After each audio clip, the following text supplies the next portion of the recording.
सबसे बड़ी खबर आपको बता दें, प्रधानमंत्री मोदी पर ओवैसी के तंज पर अमित शाह ने पलटवार किया। अमित शाह ने कहा कि ओवैसी किसी हिंदू के साथ तस्वीर खिंचवाएं। इससे पहले ओवैसी ने पीएम की एक वायरल फोटो पर तंज कसते हुए कहा था कि मोदी जी हम कागज नहीं दिखाएंगे।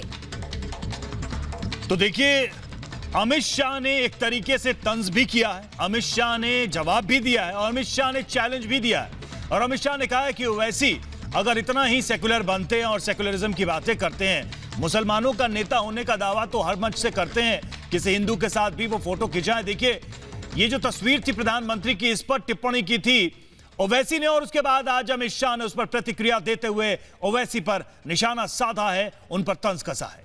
बिल्कुल, तो ये दो तस्वीरें हम आपको दिखा रहे हैं। एक तरफ रिपब्लिक भारत के सवाल पर जब जवाब अमित शाह ने दिया तो साफ तौर पर कहा कि इस पर मैं कुछ कहना नहीं चाहूंगा, लेकिन सिर्फ इतनी टिप्पणी करूंगा कि ओवैसी भी किसी हिंदू के साथ में एक बार तस्वीर खिंचवाएं। ये दो तस्वीरें आप देख पा रहे हैं, ये वही तस्वीर है जो वायरल हुई और जिसको लेकर ओवैसी ने साफ तौर पर तंज यहां पर कसा था कि हम कागज नहीं दिखाएंगे। और पलटवार करते हुए अमित शाह ने कहा, अभी थोड़े दिन पहले अखबार में आपने फोटो देखा होगा, एक मोदी जी के बाजू एक आदमी खड़ा हुआ है, सर पे टोपी है, देखा फोटो आपने? मोदी जी खड़े हैं, सर पे एक टोपी है और उनको कान में कुछ बोल रहा है, देखा ना फोटो आपने?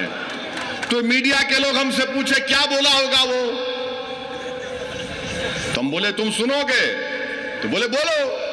मेरे को नहीं मालूम कि वो क्या है, कौन है, मैं तो आप जानते, मैं तो नहीं जानता। बोले क्या बोला होगा?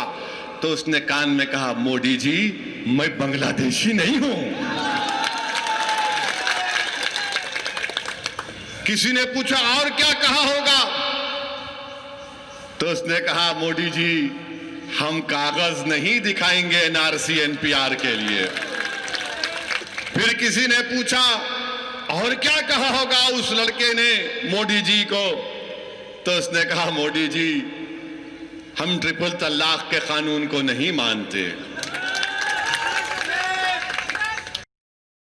कागज नहीं दिखाऊंगा, मैं बांग्लादेशी नहीं हूं, ये कहा है पीएम के कान में उस युवक ने जिसकी तस्वीर आई थी। ये ओवैसी का बयान है। आप चलिए, ओवैसी जी की बहुत सारी टिप्पणियों पर मैं तो टिप्पणी नहीं करता, मैं उनको इतना ही कहता हूं वो भी किसी हिंदू के साथ तस्वीर खींचा ले जरा।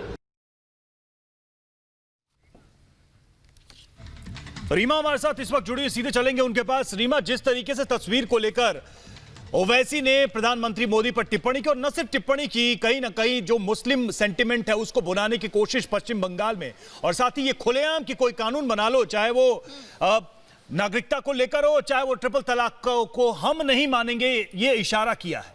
क्या समझा जाए कि पोलराइजेशन को और ज्यादा हवा देने की कोशिश कर रहे हैं और अमित शाह ने शायद उसी को देखते हुए ये एक तरीके से जवाब दिया है, ये चुनौती दी है ओवैसी को?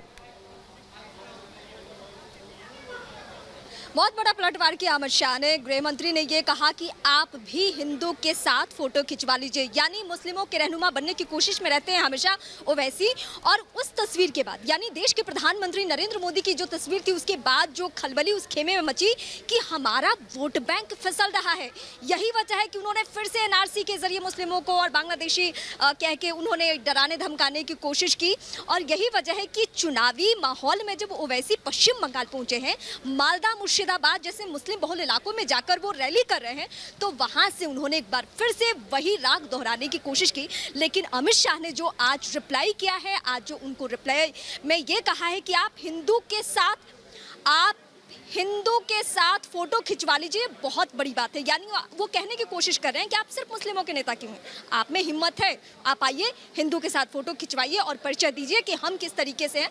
तो सिर्फ ममता नहीं, बल्कि ममता के अलावा जो ओवैसी हैं, इन दोनों खेमे में देश के प्रधानमंत्री के तस्वीर के बाद खलबली मची हुई है और उन्हें लग रहा है कि मुस्लिमों का जो वोट बैंक है वो हमसे फिसल जाएगा।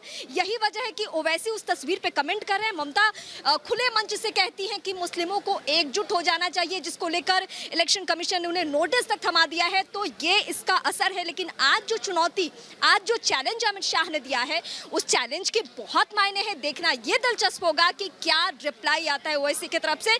लेकिन मैं सीधे रुख करूंगी अपनी सहयोगी शाजिया का। शाजिया, ओवर टू यू, क्योंकि आपके पास वो तस्वीरें हैं जहां डोर टू डोर कैंपेनिंग करने वाले हैं केंद्रीय गृह मंत्री और वहां पे वो मौजूद रहेंगे, चुनावी प्रचार करेंगे।